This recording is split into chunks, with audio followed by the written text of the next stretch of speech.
The Hermetic Philosophy, Chapter 1. The lips of wisdom are closed, except to the ears of understanding, the Kybalion. From old Egypt have come the fundamental esoteric and occult teachings which have so strongly influenced the philosophies of all races, nations, and people for several thousand years. Egypt, the home of the pyramids and the Sphinx, was the birthplace of the hidden wisdom and mystic teachings. From her secret doctrine, all nations have borrowed.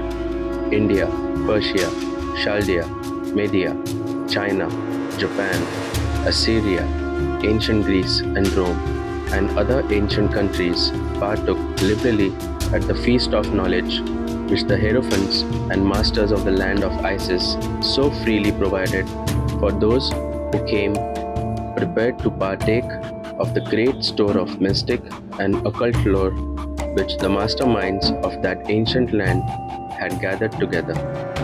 In ancient Egypt dwelt the great adepts and masters who have never been surpassed and who seldom have been equaled during the centuries that have taken their processional flight since the days of the great Hermes. In Egypt was located the great lodge of lodges of the mystics. At the doors of her temples entered the neophytes who afterward, as hierophants, adepts, and masters, traveled to the four corners of the earth, carrying with them the precious knowledge which they were ready, anxious, and willing to pass on to those who were ready to receive the same.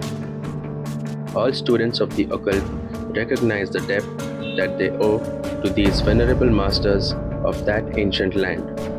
But among these great masters of ancient Egypt, there once dwelt one of whom masters hailed as the Master of Masters.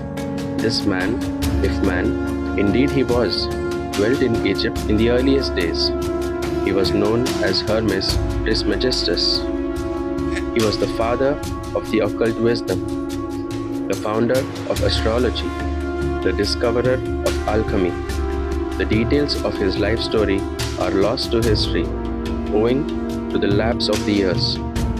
Though several of the ancient countries disputed with each other in their claims to the honor of having furnished his birthplace, and this thousands of years ago. The date of his sojourn in Egypt, in that his last incarnation on this planet, is not now known, but it has been fixed at the early days of the oldest dynasties of Egypt, long before the days of Moses. The best authorities regard him as a contemporary of Abraham, and some of the Jewish traditions go so far as to claim that Abraham acquired a portion of his mystic knowledge from Hermes himself. As the years rolled by after his passing from this plane of life, the Egyptians defied Hermes and made him one of their gods under the name of Thoth.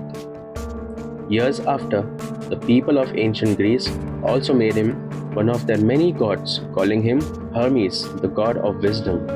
The Egyptians revered his memory for many centuries, yes, tens of centuries, calling him the scribe of the gods and bestowing upon him distinctively this ancient title Trismegistus, which means the thrice great, the great great, the greatest great, etc. In all the ancient lands, the name of Hermes Trismegistus was revered. The name means synonymous with the fount of wisdom. Even to this day, we can use the term Hermetic in the sense of secret, sealed so that nothing can escape, etc. And this by reason of the fact that the followers of Hermes always observed the principle of secrecy in their teachings.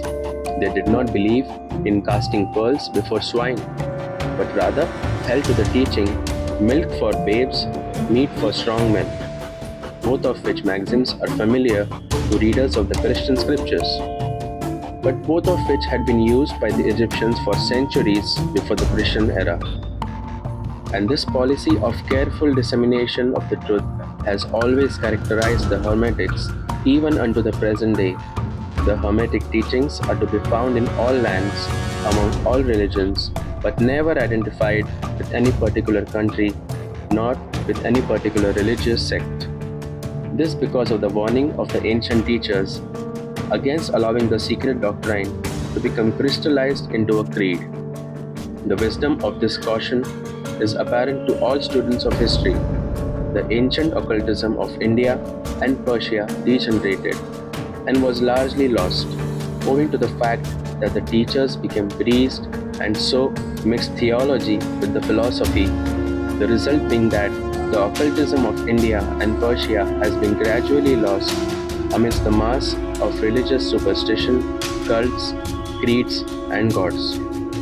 So it was with ancient Greece and Rome. So it was with the Hermetic teachings of the Gnostics and early Christians, which were lost at the time of Constantine, whose iron hand smothered philosophy with the blanket of theology, losing to the Christian church that which was its very essence and spirit, and causing it to grow throughout several centuries before it found the way back to its ancient faith.